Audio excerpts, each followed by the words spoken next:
Indeed. Well, let's move on to one of the other big issues and topics that we've talked about this morning on the programme, and that's the resignation of a British diplomat from his job at the Foreign Office over potential war crimes in Israel.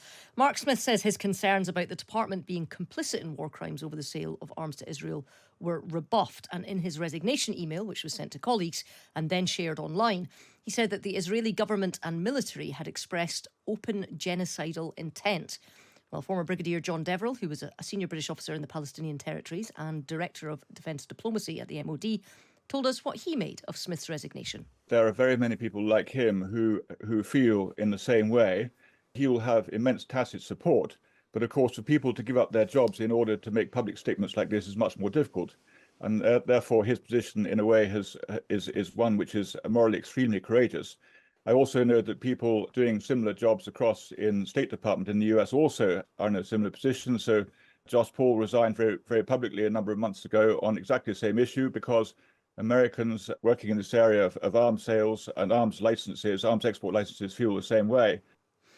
Well, the Foreign Office says that it's committed to upholding international law, but that there was an ongoing process to assess whether Israel is complying. Let's start with you, Albie. I mean, do you think Mark Smith's resignation is principled? Will it have an effect? I think it's principled, but I don't think it will have an effect. I called for the UK to halt arms sales to Israel after we heard of that awful, apparently accidental killing of those aid workers. I think it was earlier on this year or late last year that happened, because I just the idea of British weapons potentially killing British people who are out being aid workers was just absolutely awful to me. Then, of course, we had the ICC ruling, which I don't think the UK has complied with just yet, although we do hear that it's something which David Lammy and the Prime Minister Keir Starmer are interested in. But the point is, okay, you can have principles, but by resigning in this way, is it actually going to have any impact on the UK's foreign policy? Probably not. The question is, how is it that ordinary people, citizens, voters, can actually have an impact on the foreign policy of this country when during the election campaign, we barely focus on foreign policy at all? I mean, that's a decent point that Albie makes there. Hannah, we had a 6-week campaign of which actually the positions of both parties in terms of things like arms sales, of export licenses, we did a bit on defence spending, and then as soon as Rishi Sunak came home early from D-Day, we just stopped talking about defence altogether, really, it seemed like, in the campaign. Yeah, Albie's absolutely right. Hardly any mention of foreign policy whatsoever. I mean, perhaps that's because there's not really a huge amount between the two main parties, the Conservatives and Labour, when it comes to foreign policy. We've had the now Foreign Secretary David Lammy talk about a global realism. You have to face the world as it is rather than how you'd like it to be. But Albie's right. We didn't talk about it at all. As for Mark Smith's resignation, I think it's principled. I mean, will it change anything? Probably not. But he seemingly wasn't changing anything by staying in the Foreign Office either. So at least in this way, he has brought his concerns to a much wider audience, and he'd gone through sort of the right process, if you like. He'd gone through whistleblowing procedures, it seems, and he was left with this as a last resort. But I mean, really, the only way out of this is a ceasefire. Well, I mean, if his resignation has no impact on UK foreign policy, which is the position you're both taking, I mean, I guess one of the things that we discussed with the Brigadier when he was on earlier was whether Britain withdrawing the 18.6 million of components that we sell to Israel a year would have any impact on Israel's warfighting capability. And we were told that pretty much won't happen either, Albie. So I guess the question is, would there be a political upside if Labour just made a decision rather than waiting for the courts to rule? There might be a political upside in those parts of the country who voted for Gaza independence as opposed to Labour MPs. We know that in Jess Phillips' seat, Birmingham Yard, I think it's called, she came very close to losing her seat. So did Wes Streeting.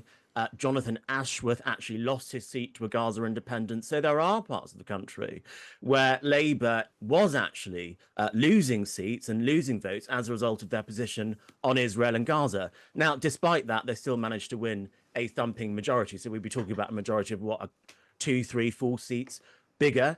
So there might not be that much of a political upside for Labour to agree to this sort of thing right now, especially when we don't know who is going to be the US president after November. So I would imagine they're going to try and hold off on making a decision on this before they know whether or not it's going to be Kamala Harris or Donald Trump in the White House. It's an excellent point, that, and just to finish this off, Hannah, this question of American influence, because Britain has some influence on Israel, but not as much as America, very clearly. We're going to be speaking later on to a protester outside the DNC who is going against Kamala Harris, saying you should be having an arms embargo. There's clearly pressure on Kamala Harris. If she wants to get elected, she needs the vote to get out, and she needs a vote of a certain type of person to get out, which might be a younger voter. It might be voters from various different ethnic backgrounds. And there is a pressure on her, isn't there? Because will she change the official position that was Biden's and was actually, to a certain extent, even Trump's before Biden, of absolute support for Israel? Do you think that would be the big change on Israel? But do you think that's likely to happen? 100%. The only people that have any power to influence Israel are the United States. Britain is completely irrelevant, frankly.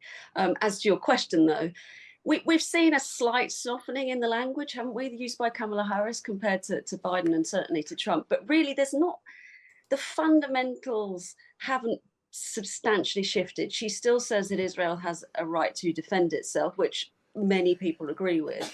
But where she's come out a bit stronger is saying this has to stop. You can't. The deaths now, 40,000 is the latest estimate, I believe. Deaths of children, women. It has to stop in order to get the hostages back and to any chance of rebuilding Gaza and achieving peace. So I think she has been softer, calling for an end to the current violence, but the underlying principle of support for Israel and its right to defend itself is still there. Well, I guess all eyes around the world are on Antony Blinken, who's out there trying to negotiate the next ceasefire and whether it happens today. In the conflict between Israel and Hamas, we will continue to focus intensely on our core priorities, helping Israel ensure that what happened on October 7th can never happen again. We continue to believe that Israel does not have to choose between removing the threat of Hamas and minimizing the toll on civilians in Gaza. It has an obligation to do both, and it has a strategic interest to do both. The purpose of the resolution, as stated by the countries that put it forward, is to facilitate and help expand humanitarian assistance that's getting into Gaza, and we fully support that. In fact, the United States, from day one, has, I would argue, done more than any other country to make sure that that could happen. It's clear that the conflict will move and needs to move to a lower intensity phase. And we expect to see and want to see a shift to more targeted operations with a smaller number of forces that's really focused in on dealing with the leadership of Hamas.